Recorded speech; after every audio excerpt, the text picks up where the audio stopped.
അങ്ങനെ October 16 PM Shri അഥവാ പ്രധാനമന്ത്രി സ്കൂൾ ഫോർ റൈസിംഗ് ഇന്ത്യ എന്ന പദ്ധതിയിൽ കേരള സർക്കാർ ഒപ്പിട്ട് അനുമതി നൽകിയിരിക്കുന്നു.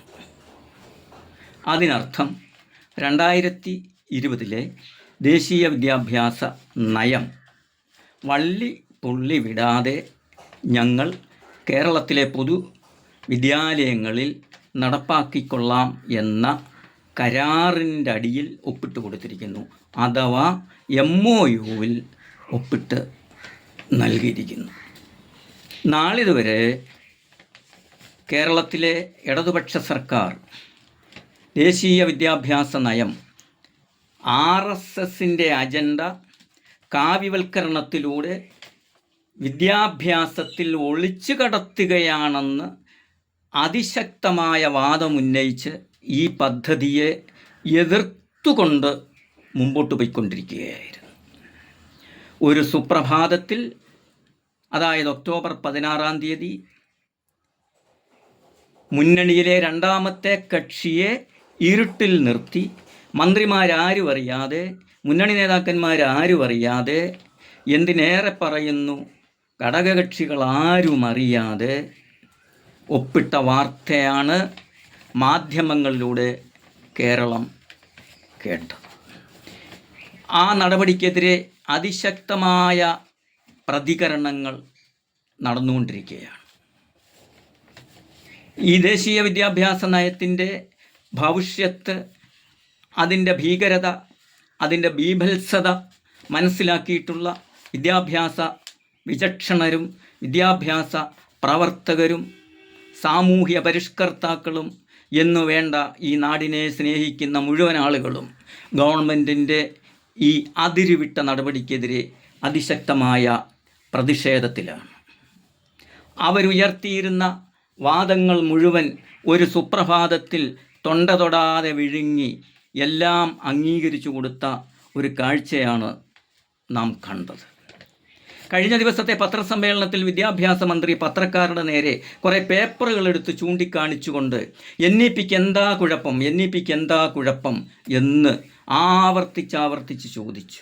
അപ്പോൾ പത്രക്കാരുടെ ഭാഗത്ത് നിന്ന് വന്ന മറുപടി എന്താണ്?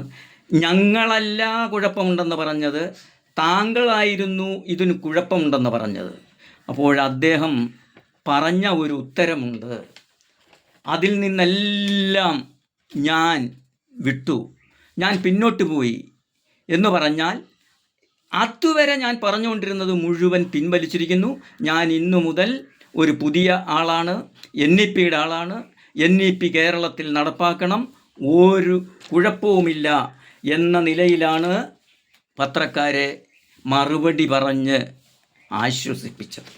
2023-27 വർഷത്തിൽ വിഭാവന ചെയ്ത പദ്ധതിയാണ് ഈ PM ശ്രീ എന്ന് പറയുന്നത്. കേരളത്തിൽ 300 സ്കൂളുകളാണ് അതിനു വേണ്ടി തിരഞ്ഞെടുക്കുന്നത്. ആ തിരഞ്ഞെടുക്കുന്ന സ്കൂളുകളിൽ ഭൗതിക സൗകര്യങ്ങൾ ഉൾപ്പെടെ എല്ലാം നല്ല നിലയിൽ നടത്തണം, പ്രധാനമന്ത്രിയുടെ പദ്ധതിയാണെന്ന് എഴുതി വെക്കണം, എല്ലാം ചെയ്യണം. ഇവിടെ ഒരു ചോദ്യം, കിഫ്ബി ഫണ്ട് ഉപയോഗിച്ച് കേരളത്തിലെ വിദ്യാഭ്യാസ സ്ഥാപനങ്ങൾ മുഴുവൻ 5 സ്റ്റാർ ലെവലിലും മുകളിലാണെന്ന് ഘോരഘോരം പറഞ്ഞുകൊണ്ടിരുന്ന ഗവൺമെൻറ് ഇനി എന്ത് അടിസ്ഥാനപരമായ സൗകര്യമാണ് കേരളത്തിലെ സ്കൂളുകളിൽ വരുത്തേണ്ടതെന്ന് മറുപടി പറയേണ്ട ഒരു ബാധ്യതയുണ്ട്. ഈ പദ്ധതി നടപ്പാക്കുന്നതോടുകൂടി നിലവിലുണ്ടായിരുന്ന വിദ്യാഭ്യാസ നയത്തിലെ സാമൂഹ്യനീതി അട്ടിമറിക്കപ്പെടുന്നു, മതനിരപേക്ഷ സ്വഭാവം ഇല്ലാതാകുന്നു, RSS അജണ്ടകൾ വിദ്യാഭ്യാസത്തിലൂടെ നടപ്പാക്കുന്നു. നാം മനസ്സിലാക്കേണ്ട ഒരു കാര്യം, സ്കൂൾ തുറന്നിട്ട് 6 മാസം ആകാൻ പോകുന്നു. ഈ പദ്ധതിയുടെ ഭാഗമാകുന്ന സ്കൂളുകളിലെ കുഞ്ഞുങ്ങൾ ഈ 6 മാസക്കാലം കേരള സിലബസിൽ പഠിച്ചു വന്നവരാണ്. ഈ പദ്ധതി ഒപ്പിട്ടതോടുകൂടി ഈ പദ്ധതിയിൽ ഭാഗഭാക്കാകുന്ന സ്കൂളുകൾ ഇനി മുതൽ SCERTയുടെ കരിക്കുലവും സിലബസും ആണ് പഠിക്കേണ്ടത്, അവിടെ പഠിപ്പിക്കേണ്ടത്. എന്നു പറഞ്ഞാൽ 6 മാസക്കാലം കേരള സിലബസിൽ പഠിച്ചു വന്ന കുട്ടികൾ ഇനി സ്കൂൾ അടയ്ക്കുന്നത് വരെ SCERT സിലബസിലേക്ക് മാറുക എന്ന് പറഞ്ഞാൽ അവരെ വഴിയാധാരമാക്കുക എന്നാണ് അതിനർത്ഥം.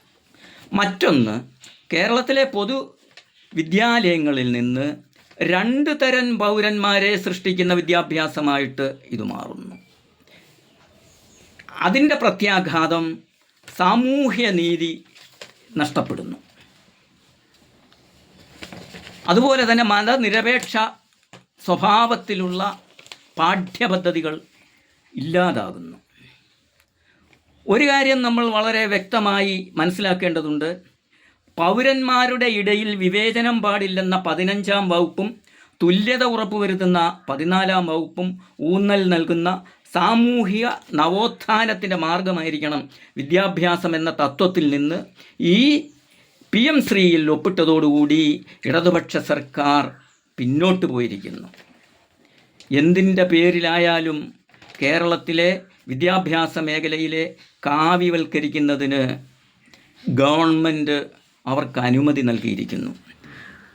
ഇന്നൊരു പ്രസ്താവന വന്നിരിക്കുന്നു. BJPയുടെ മുൻ അധ്യക്ഷൻ K. സുരേന്ദ്രൻ പറഞ്ഞിരിക്കുന്നു, കേരളത്തിലെ സ്കൂളുകളിൽ ഗോൾവാൾക്കറെയും ഹെഡ്ഗേവാറെയും ഞങ്ങൾ പഠിപ്പിക്കും, ഇഷ്ടമുള്ളവർ പഠിച്ചാൽ മതി, അല്ലാത്തവർക്ക് പോകാം എന്ന്.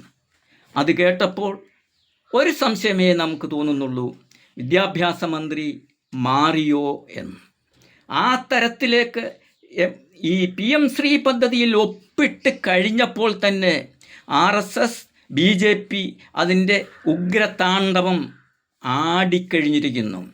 കേരളത്തിലെ വിദ്യാഭ്യാസ മേഖലയെ കാവ്യവൽക്കരിക്കുന്നതിന് വേണ്ടി ഇത്രയും നാൾ തങ്ങൾ പറഞ്ഞിരുന്നതിനെ തൊണ്ട തൊടാതെ വിഴുങ്ങി അവരുടെ കാൽക്കൽ അടിയറവ് പറഞ്ഞിരിക്കുന്ന ഒരു സാഹചര്യമാണ് ഇവിടെ വന്നിരിക്കുന്നത്. അതുകൊണ്ട് PM ശ്രീ പദ്ധതി കേരളത്തിലെ വിദ്യാഭ്യാസത്തിന് നവോത്ഥാനമൊന്നും ഉണ്ടാക്കാനല്ല, നന്മ ചെയ്യാനല്ല, ഗവൺമെൻറ്റിൻ്റെ കൃത്യമായ രഹസ്യ അജണ്ടയുടെ ഭാഗമായി കേന്ദ്ര ഗവൺമെൻറ്റുമായിട്ടുണ്ടാക്കിയ ഒരു ഡീലിൻ്റെ അടിസ്ഥാനത്തിൽ ആണ് ഈ PM ശ്രീ പദ്ധതിയിൽ ഒപ്പുവെച്ചിരിക്കുന്നത്. അത് ഭാവി തലമുറയെ എത്രമാത്രം ദോഷകരമായി ബാധിക്കും എന്ന് നമുക്ക് കണ്ടറിയാം. മുമ്പോട്ട് പോകുമ്പോൾ ഇത് വളരെ വേദനാജനകമായ ഒരു സ്ഥിതിവിശേഷമാണ് ഇവിടെ ഉണ്ടാകാൻ പോകുന്നത്. RSSും BJPയും കേരളത്തിലെ പൊതുവിദ്യാഭ്യാസ മണ്ഡലത്തിൽ കയറി ഇറങ്ങി നിരങ്ങുന്ന ഒരവസ്ഥയിലേക്ക് ഈ വിദ്യാഭ്യാസ മേഖലയെ കൊണ്ടെത്തിക്കും. അതിൻ്റെ സൂചനയാണ് PM ശ്രീയിൽ ഒപ്പിട്ടതിന് ശേഷം വിദ്യാഭ്യാസ മന്ത്രിയെ ABVP നേതാക്കന്മാർ ചെന്ന് കണ്ടതും അതിനെ സന്തോഷപൂർവ്വം അദ്ദേഹം സ്വീകരിച്ചതും എന്താ എന്നെ കാണാൻ വന്നാൽ എന്ന മട്ടിൽ ചോദ്യങ്ങൾ ഉയരുന്നതും. ഇതുവരെ ഇതിനെ എതിർത്തിരുന്ന ഇടതുപക്ഷ സംഘടനകളാകെ ഇപ്പോൾ പിന്നോക്കം പോയിരിക്കുന്നു. കേരളത്തിലെ വിദ്യാഭ്യാസത്തെ രക്ഷിക്കാൻ വിദ്യാഭ്യാസ സ്നേഹികൾ മുമ്പോട്ട് വരണമെന്ന് അഭ്യർത്ഥിച്ചുകൊണ്ട് ഞാൻ ഈ PM ശ്രീയിൽ വരാൻ പോകുന്ന വലിയ വിപത്തിൻ്റെ ഒരു ചെറിയ സൂചന ഇവിടെ നൽകിക്കൊണ്ട് അവസാനിപ്പിക്കുന്നു. നന്ദി, നമസ്കാരം.